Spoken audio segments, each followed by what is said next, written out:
নমস্কার বন্ধুরা, আমি মৌমিতা আহারে বাহারিতে আপনাদের সকলকে স্বাগত। আজ চলে এসেছে এক নতুন রেসিপি নিয়ে। আজকের রেসিপি চানা। চানা বানানোর জন্য আমি একটা শুকনো কড়াই দুটো শুকনো লঙ্কা, কয়েকটা গোলমরিচ আর কিছুটা সাদা জিরে ভেজে নিচ্ছি। শুকনো খোলায় কয়েকবার নাড়িয়ে নিয়ে এটাকে গরম করে নেব। এরপর নামিয়ে নিয়ে গুঁড়ো করে নেব। এখানে আমি 200 গ্রাম ছোলা ভিজিয়ে অঙ্কুর বার করে রেখেছি। আপনাদের হাতে যদি সময় কম থাকে তাহলে 7-8 ঘন্টা শুধু ছোলাটা ভিজিয়ে রাখলেই হবে। দুটো বড় সাইজের আলুকে আমি সেদ্ধ করে রেখেছি নুন দিয়ে। এবারে এটাকে পাতলা পাতলা করে কেটে নিচ্ছি। নুন দিয়ে সেদ্ধ করার ফলে আলুর মধ্যে নুনটা ঢুকে গেছে। এখানে বাটিতে ছোলাটা ঢেলে নিয়েছি, এর মধ্যে সেদ্ধ করা আলুটাও দিয়ে দিচ্ছি। এরপর পরপর কয়েকটা জিনিস দিয়ে দেব। প্রথমেই দিয়ে দিচ্ছি কুচানো শসা। এরপর দিয়ে দেব ধনেপাতা কুচি।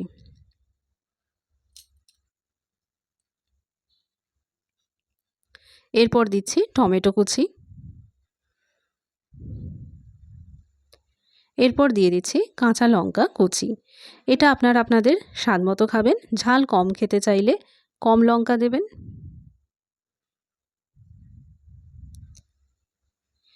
এরপর দিয়ে দিচ্ছি বিট নুন।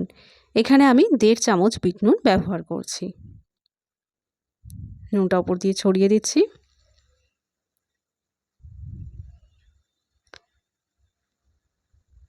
এবারে সব কটাকে ভালো করে নুনের সাথে মিশিয়ে নেব। ভালো করে উপর নিচ করে নাড়িয়ে নিচ্ছি যাতে নুনটা মিশে যায়। এরপর দিয়ে দিচ্ছি পেঁয়াজ কুচি। এরপর দিয়ে দিচ্ছি কাঁচা সর্ষের তেল 1 চামচ। ওপর থেকে তেলটা ছড়িয়ে দিচ্ছি। তেলটাকেও ভালো করে মিশিয়ে নিতে হবে, তাই কয়েকবার নাড়িয়ে চাড়িয়ে নিচ্ছি। এরপর দিয়ে দিচ্ছি ভাজা মশলা। ওপর থেকে ছড়িয়ে দিচ্ছি। 1.5 চামচ ভাজা মশলা দিয়ে দিলাম। এটাকেও মিশিয়ে নিচ্ছি। এরপর দিয়ে দিচ্ছি 1/2 চামচ চাট মশলা। চাট মশলা দিলে টেস্টটা আরেকটু বেড়ে যায়। এবার সব জিনিসকে ভালো করে মিশিয়ে নিচ্ছি। সবশেষে ওপর থেকে ছড়িয়ে দিচ্ছি পাতিলেবুর রস।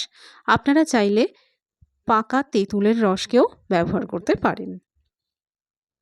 এখানে আমি একটা গোটা পাতিলেবু ব্যবহার করছি। পাতিলেবুটা দেওয়ার পরেও ভালো করে মিশিয়ে নিতে হবে যাতে টকটা উপর থেকে নিচ পর্যন্ত সমস্ত জিনিসের সাথে ভালো করে মিশে যায়।